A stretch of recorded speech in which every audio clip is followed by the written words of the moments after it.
Per il comparto produttivo in Sardegna, il secondo trimestre del 2016 si è concluso con un saldo positivo tra imprese create e quelle che hanno cessato l'attività. Notizie positive per un settore importante dell'economia isolana, ma con dati che risultano ancora al di sotto della media nazionale. E questo in sintesi il giudizio della CNA Imprese Sardegna, che ha elaborato i dati di nuove imprese rilevati sui registri delle imprese dalla Camera di Commercio italiane.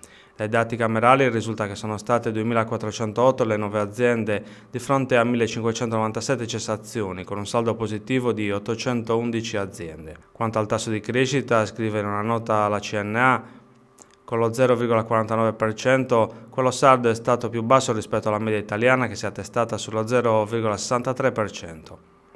Quanto alle performance provinciali, la CNA sottolinea che Sassari è la provincia sarda in cui le imprese sono cresciute maggiormente, più 352, seguita da Cagliari, Nuoro e Oristano. Nella provincia di Nuoro, in particolare, sono registrate 405 nuove imprese contro la chiusura di 313. Il saldo positivo è di 92, mentre la media, con lo 0,33, è ben al di sotto di quella sarda e la metà di quella nazionale. Nonostante la Sardegna sia stata tra le regioni più virtuose del 2015, questi primi mesi del 2016 sono iniziati un po' in sordina, hanno commentato Pierpaolo Pilas e Francesco Porcu, rispettivamente presidente e segretario regionale della CNA.